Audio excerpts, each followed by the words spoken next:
Hello and welcome. Glad to have you join us on the breakfast show today. My name is Faith Imai.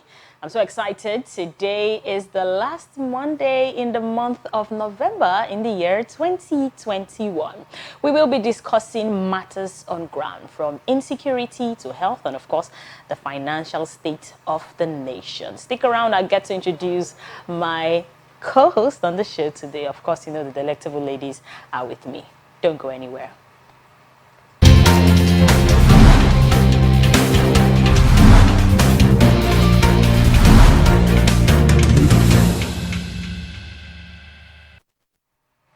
Welcome back. Still the breakfast show, discussing matters on ground with me, Faith Imai. I have the one and only Favor Ovienlova. How are you doing this morning? Very good morning. And of course, Osasoge Aibeye. How are you doing this morning? I'm fine. Good morning, Okay, ladies. so we are all putting on black. Is there any story behind this? Just a mere coincidence. A coincidence, I say. All right, so the weekend was interesting for me. I don't know about you guys. I had quite a good rest because, you know, they say all work and no play makes Jack a dull boy. And when I rest, I think that's play for me. Indoors is enough groove for me. Okay, so we saw a lot of things happen last week. And during the weekend, the Federal High Court in Abuja finally declared bandits and banditry activities as acts of terrorism. And I think that's a step in the right direction because I feel it's long overdue. I'm sure I'm speaking the minds of other Nigerians. But a lot of people are still concerned after declaring them terrorists or a terrorist group. What next? But we are going to be discussing that and more. So talking about insecurity, we saw the Minister of Communications and Digital Economy, Issa Pantami, say that every Nigerian, of course, needs the National Identification Number, the NIN, to be able to gain access into certain public places, especially even restaurants, in his words. Even a restaurant, before you go into a restaurant, you have to show your National Identification Number. I think it's essential that we do so in order to curtail the rate of crime and to, you know, reduce the spike of insecurity. But it's made a lot of Nigerians go wild. Now, I don't know why they went wild. Maybe because they did not see the full story, or they just feel coming from a man like Issa Pantami is not credible enough, judging from his terrorism history and everything. How did you take it, Favor? Because this is somebody that is saying that he has done a lot regarding using communication to curtail insecurity. Yeah. And he says that the NIN, having the NIN, will stop a lot of criminal activities. What do you think? To an extent, I agree with him. Having the national identity number is a step in the right direction because, like he said, you know, other countries, you need to have your social security number even to get a job. But here, we're talking about getting in to enter a restaurant. Those are the things that are not important at the moment. I think he said it, using it to get a job. I think he said it on the side. Yeah, even that is how important a NIN should be. That before you can even eat food in a public place, you need to have NIN. Yeah, I think that's the context. Yeah, but now in Nigeria, what we want to hear them tell us, it's things that are going to move us forward as a country and as a people. So telling us you need this thing to get a job, then Nigerians will be prepared, knowing that, okay, maybe they are creating jobs already, so they need this NIN in order for us to get a job. But just putting it there for us to enter a restaurant, it's laughable. That's what I'm still saying. You just gave it as an instance. To other countries. Now, these are the countries that are working. They have database. Nigeria, do we have a database? Now, talking about NIN, we have BVN. We've done a lot. And what have they done with it? Nothing. Okay, so I didn't have to be told that I need my NIN. Yeah. To gain access into a restaurant or to get a job. The moment they said you need a national identification number, I keyed in immediately. Okay, so I'm not sure most Nigerians think the way I think, but I'm sure there are other people who think the way I think. Now, for the people who do not think the way I think, I'm sure a lot of us have those kind of people in our circle. Maybe family members that just feel, you want me to have NIN? Why would I have a number? I've seen this will tell you 666 is this, that. What do you think the government should do to encourage these people to get registered? I'm sure you have a personal story of how what you went through trying to get yours, because it's not even an easy process. Yes. They make it mandatory and they make the process very difficult. What do you think the government should do? So I was just waiting for you to, waiting carefully for you to ask me that question, because I don't think the idea of having NIN is the problem. It's how do we get it? That's the problem. So, I think it was 2 years ago, maybe 3 years ago, I got mine.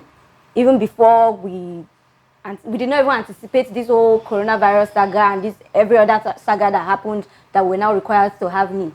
So I went there. I think the first day I went there was on a Monday morning, and that was because I had issues with my bank, so I really needed to rectify it. I went there on a Monday morning. I got to the office around 10 a.m. I got to the gate, and I was told to go back because they had closed for the day. 10 a.m. on a Monday morning, I was asked to go back. I should come the next morning. I should make sure I get there by 7 a.m. Did they work overnight? I don't want to know. I don't even want to find out. But this is me. On a Monday morning, you're closing by 10 a.m. Are you kidding me? So and this is somebody who wants the NIN, who knows the importance of NIN, and she's going there and she's not getting it. Then imagine somebody who does not want the NIN or does not know the importance. So they'll just be like, I beg, stop stressing us. Do you understand? So, and then, okay, I went back home. I got there as early as 7 the next day. As early as 7, you should see the queue, as if some people slept there.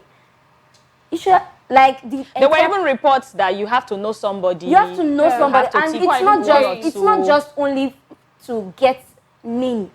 I think something as little as registering your SIM card in Nigeria is a tedious process.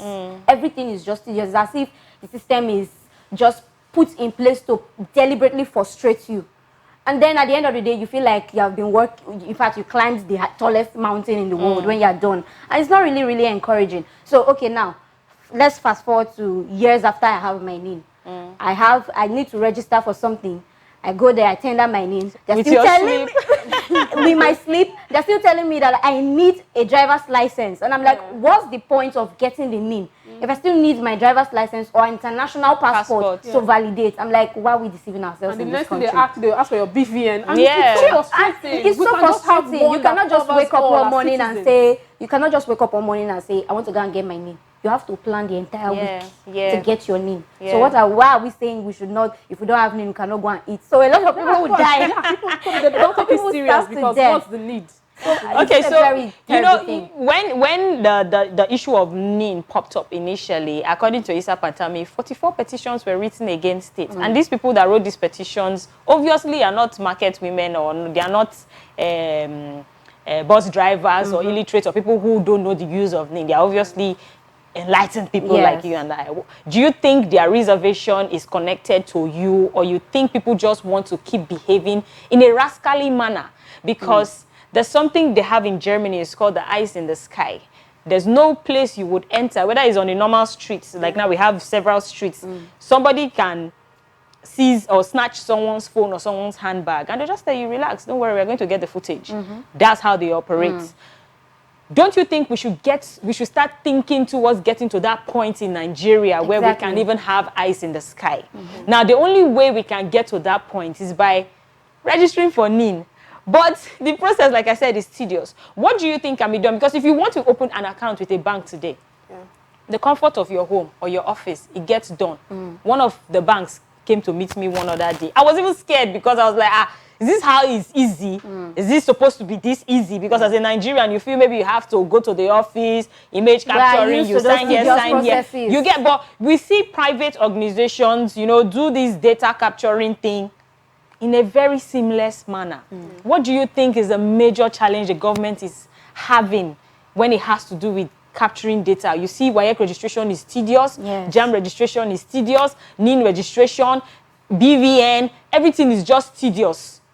What do you think the government should do? Do you think they should involve more private individuals in all of these things, or private telecommunication companies? Yeah, I agree with you. Like you said, private individuals should be involved, and they should provide more equipment. Because most times you see people queue up to want to register for these things, and they'll have like just 2 or even 1, maybe 2, and 1 is not even working. People end up staying there all day, and they get frustrated and return the next day. Sometimes they tell you, oh, they don't even have fuel to power whatever the machine they are using. People will start contributing to pay for fuel. So I think they should provide more equipment. They should train more people. They should get more private individuals to be involved in it, and they should do more sensitization. They should let people know, more awareness, create more awareness for people to understand the need for these things, and not just making people understand the need, but they should also make sure whatever they are making, whatever plans they have towards creating this NIN should be met. For example, you want us to register for NIN, and still you can't get through to where bandits are. Yeah. You know, they make calls, they call families, you know, to come and pay ransom, and you can't get through to them. So what's the essence? So they should do more. Okay, so let's move away from the whole NIN thing and go into the insecurity issue properly. I'm so scared for residents of Anambra State right now. I don't know, for some reason, I feel like the place, the insecurity level there is horrible, is unbearable right now, because every other time we hear cases of, now not even the bandit attack that we hear about in the northeast or Boko Haram, we hear cases of people being murdered in broad daylight. Now, the recent one that happened is the pro-Buhari activist who was murdered, and this even took place since October, and it only came out in November. And I, according to reports, he was murdered in the presence of his wife and his daughter. And this is something that has happened before. We saw the late Dora Akinyuli's husband. The same thing happened to him, murdered in broad daylight, and now this one. And I'm beginning to be scared. I've always been scared for Nigeria, but it's becoming thicker, especially in Anambra. Now, what did you make of that information when you got it? Because there are a lot of course, conspiracy theories will pop up concerning the fact that he's a pro-Buhari activist, and he sued most of your faves now, your celebrities. Yes, he said, why would you come out and protest? Why is it an unlawful protest, and many other clauses. But right now, he's gone. And reports have it that he had an altercation with a neighbor or a tenant or something like that, and that's what led to it. But a lot of people think that there is more to it, that there's no smoke without fire. What do you think? You know, for some time now, Anambra State has, gradually become a war zone, right from when, the election, even before the election, and things are just beginning to get out of hand. For that issue, I think we should stick to the story of the wife, that she said the husband had an issue with the tenant. She saw it, that's what she knows. So I think we should go with the story of the wife, and not because the man is a pro-Buhari. There are so many people that have been murdered, and we don't tie them to politics or politicians. So for me, I would just say... So you said we should not overthink. Yeah. So do you agree? Do you agree with Favor? I think I agree with Favor on this one. But, we're in Nigeria, and sometimes it's like nothing just happens like that. There's always a backstory. But until investigations lead us to believe that our backstory that we're thinking at the back of our head is true, then I think we should just stick to the narrative for now. Since the wife has said he had issues with the neighbor that led to the death, okay, let's investigate and see where the investigation leads. But until then, let's stick to the narrative. Okay, so I just feel we should all be very careful, because the number of missing persons, you go online and you see missing persons, and the next week the people end up dead. It's quite scary. Let's all try to stay safe, and let's avoid altercations, because this one, they said, is an altercation that actually led to this. There are some people that are moving mad. That's why we have to be careful. All right, let's quickly talk about health, the health sector.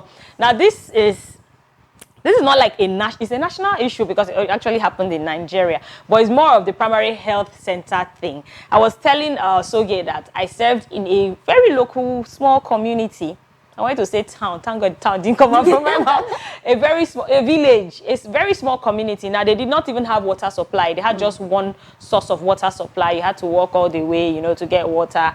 And, there was no light. Just a small, typical village. And I never knew that such places existed in Nigeria. I'm talking about 2013. I never knew that people can live without light. I never knew that people can live without water, even if the water is not flowing in your house. Let there be the water in your compound, probably maybe a well or something. I did not know that people can survive that way until I served there. So sometimes National Youth Service is good, so that you go and expose yourself. So until I served there, and they had the primary health center. That place was deserted. Nobody goes there, because if they are sick, they would rather take herbs rather than go there. If they want to have a baby, they would rather have a midwife over at their house, help them give birth. And, they just had their way of doing their traditional medicine and stuff like that. But we saw the governor of Abia State, Ikpeazu, saying that he gives 500 naira to women who deliver in their primary health centers and a birth package. Now, I thought it was a joke until I saw the interview on Channels Television. And the interviewer asked him, what is the 500 naira for? And he said that some people, the 500 naira means a lot. And the woman kept asking, what's the 500 naira for? He said, to transport you back home now. And I was like, wow. We're all shocked. This is interesting. I've served in a village. I know that 500 naira may be a big deal. Yeah. But that was like back then. That was back then. I know better my parents would say stuff like, I bought this mattress, 20 naira. You know, we used to have those kind of conversations. Yeah. But that was then. As youth, as core members too, there's the bicycle allowance they used to give us. Do you know that the money for that bicycle allowance, as at the time I served, was still how much? 900 naira. I can't remember. They said that's the money that we paid from our houses to the camp. I left Cross River to Ondo State, and you gave me 900 naira to reimburse my transport fare. Am I a joke to you? Are we a joke to you people? I don't know if you guys understand, because most times our leaders come out in the public space and they make some, you know, they make some assertions, they brag about some things. I saw his son do his wedding over the weekend, and I was asking Soge, would he give his daughter-in-law 500 naira after having a baby? Then still I was saying the 500 naira may mean something to those women in the local communities, because yes, now 500 go to farm. That 500 naira may serve as money for, like he said, transportation or whatever it is. So me, I don't know how I feel about it right now. I want to find out from you guys if, okay, Favor has 2 kids. You went to the primary health center to give birth, no. for instance, and you're leaving and they say, on behalf of the state government, we're giving you 500 naira. You know, he said, he made that statement like, we're giving you 500 naira and a birth take pack. this for transportation. After all, I'm not the one that impregnated you. Whoa! No, that was how, okay, yeah. Because, like, it's not even, because I'm not supposed to do it. Shocked, like, what is the 500 naira for? And he kept saying, like, maybe for transport fare to go back home. Then after then, you live your life because I didn't impregnate you. It's so annoying that our leaders continue to make mockery of the poor every now and then. And this is, the poor are the people that they put, you know, through this untold hardship. There's nothing like the poor again. You know, then we used to have the lower class, middle class and upper class. But now it's just basically poor and rich. We used to have the elites in the society. Yes. Then I say, where do you belong? I think my family is a middle class family. People don't have those kind of conversations again, because the government has made it known to all that there is a new group called the poorest of the poor. Oh, that's true. So that 500 naira, the poor, they are living luxury. The poor will not demand, the poor will demand for 1.5. So the poorest of the poor will take 500 naira. And it is so shameful that the Nigerian, this Buhari-led administration still has the nerve to come out to say they are trying to, you know, lift the poorest of the poor. To make life to make life more comfortable for the poorest of the. Why do we even have the poorest of the poor? I don't blame these governors to an extent, because the president is trying to give 5,000 naira for transport fare after removal of fuel subsidy, you know, in 2022, and the governors are giving 500 naira to, you know, women that just gave birth. So there's a channel they are following. I think they see Nigerians as, oh, we need the money. We don't need the infrastructure. We need the money. So we better take the money than say, okay, they use this money for roads or for schools or for whatever channels they want to go through. So we want to see that money that, you cannot be eating alone. Let me have, you know, my own fair share. So even if 500 naira, give it to me. Funny enough, I think poverty is like the biggest strategy that they have. So what is going to make me loyal to you is the fact that I'm looking up to you for your next meal. Yes. Do you understand? So if I am doing well, Favor is doing well, you're doing well, every other person, we're all doing well, we're living above average. Why would you come and tell me to vote for you for 5,000 naira? True. I would not do that. So I think poverty is the greatest strategy for them. That's why no matter what you try to do, it's like they're always trying to clamp our wings or something like that. Let's put it that way. And so, sadly, when we say let's reject this money, there will still be a group of people that would still go ahead because they money. need it. That's the poorest of the poor we're talking about, because they need it. Let's say, for example, now we're campaigning for an election and they're telling you that they're going to induce you with 1.5 for you to vote for them, and you're like, what is 1.5? God forbid. Yeah, there's someone who needs there's somebody that that needs that 1.5. Yeah. Otherwise, why would the governor of a whole state come out and make such statements that they will give 500 naira to women who just put? They expect them to applaud. It's just sad. I don't know why money seems like it's a huge problem for some people, but it looks like Nigeria never wants to get out of the entire poverty thing. We are always needing. And when we are needing, we are going to take billions. But when we are bringing the billions back home, we are giving peanuts to people. The things that you're taking the monies for, are you achieving it? The infrastructure you're going to borrow money for, like now we are owing China. I said, let me give people updates. Something happened to Uganda. And I said, let me give us updates. The money Uganda borrowed from China is not anything compared to what Nigeria borrowed. Nigeria borrowed over $3 billion. Uganda borrowed $200 million. Okay. Are they mates? No, they are taking over their only international airport. So I think at this point, I'll start saying, start packing your bags. Let's learn Chinese for the future. Because our leaders are just making the future difficult and unbearable for everybody. They say they are planning for the future. The Kaduna-Abuja Expressway, railway that they said they borrowed money from China to do. Are we getting enough money? Can that railway fund the loan? That's the question I'm asking. And we are still saying, the government is still saying we need more loan. I saw one headline that they said we need $200 million to eradicate malaria. Please. Lao, I beg. I want to be free. I want to be a free citizen in my country. Every day I wake up, I feel sad that I'm waking up in Nigeria. You know, when you have these nice dreams of you touring the world and you wake up and you find yourself in Nigeria, it's sad. It's not supposed to be so. As individuals, we are trying our best in the different aspects we find ourselves. As private individuals, we are trying our best. Let the government also put in a little bit of effort. I know that they claim that they are trying. I saw a report by Garba Shehu saying that we should give Buhari-led administration some credit. Nobody is saying we are not giving you credit, but it's what we are seeing that we are saying. So please, let's remain as one. Nigerians, please, security is very important. Check your neighbor. All those things that people say, mind your business. Don't overly mind your business. If you hear a crazy sound, a crazy noise, whatever thing that is happening, try to stay safe. It's December, Christmas is here, and let's enjoy the festivities in peace. It's as much as we can take on the show today. Thank you so much for joining us. My name is Faith Imai. Do not forget to subscribe to our YouTube channel at TSL Nigeria Space TV. Follow us on all social media platforms at TSL Nigeria TV. Until we come your way on Wednesday, have an amazing week. To those.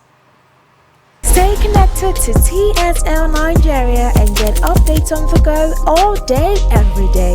Subscribe to our YouTube channel on TSL Nigeria Space TV and join our online family.